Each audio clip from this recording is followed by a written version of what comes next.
द्वितीय अध्याय 16वां श्लोक। ना सतो विद्यते भावो ना भावो विद्यते सतः उभयोरपि द्रष्टुन्तस्तनयोस्तत्त्वदर्शिभिः। यहाँ भगवान एक और सत्य का उद्घाटन करते हैं अर्जुन के सामने।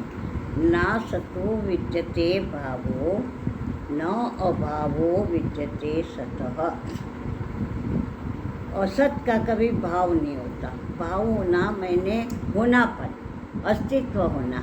असत का अस्तित्व ही नहीं और सत का कभी लोप नहीं हो सकता। सत एक क्षण के लिए भी छुप नहीं सकता। सत सत कहलाएगा तब जब वो एक क्षण के लिए क्या, क्षणार्थ का सहस्त्रांश भाग के लिए भी सत असत नहीं हो सकता। असत का अर्थ न होनापन। ये दोनों का जो तत्व है उसका आपस में विचार विनिमय आदि करके इन्होंने ये निश्चय किया है कि सत का अभाव नहीं होता है, असत का कभी भाव नहीं होता है।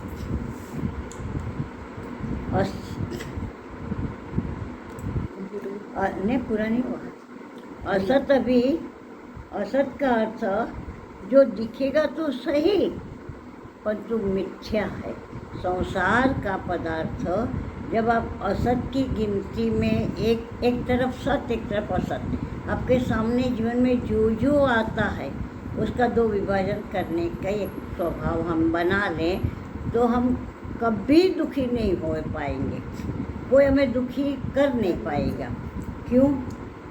जो वस्तु देखते जाएंगे, पदार्थ हो, काल हो, देश हो, क्रिया हो, कर्म हो, भाव हो, एक तरफ असत की टोकरी में डालते जाओ बचेगा क्या? इस शरीर से लेके ब्रह्मा जी तक और स्तंभ, एक कंकड़ से लेके एक रोड़े से लेके ब्रह्मलोक तक सब तुम्हारा असत की टोकरी में चला जाएगा। तो बचा क्या?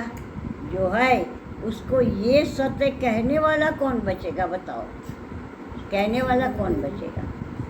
जो है सो स्वयं ही रहेगा, स्वयं को जानता है, अन्य जान नहीं सकता।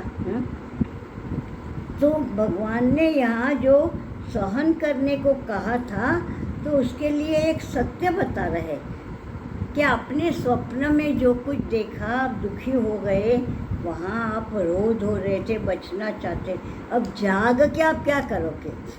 उससे बचना चाहोगे? उससे दुख मानोगे?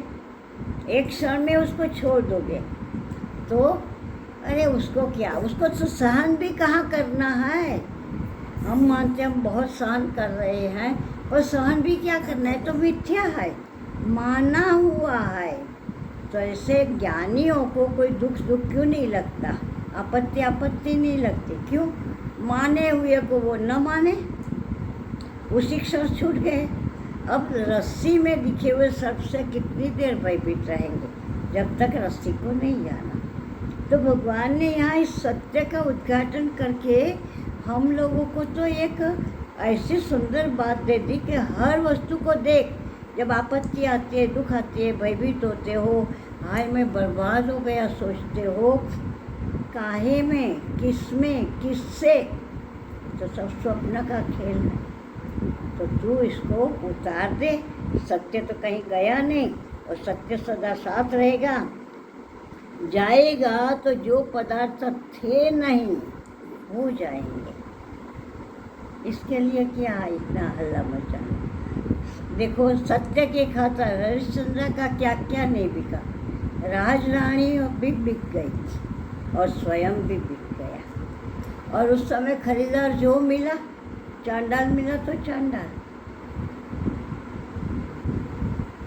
तो इसी प्रकार से गीता जी तो हमें मुर्दे में से एक नया जीवन प्रदान कर देती है अगर हम इन चीज़ों को याद रखें।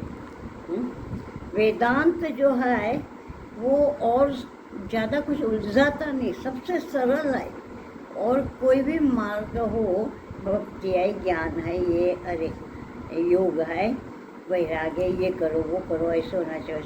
यहाँ तो सीधा 3 ही साधन है मात्र, श्रवण, मनन, निधिध्यासन। अब आप श्रवण जब करते हो कोई भी शास्त्र का, तो ऐसे करो कि एक शब्द भी तुम्हारा छूटना नहीं चाहिए, और इसको तुम्हें हीरे मोती की प्राप्ति हुई हो, इस प्रकार उसको संग्रह करो। फिर देखो कि जीवन में क्या गुण खिलते हैं। हरि ओम।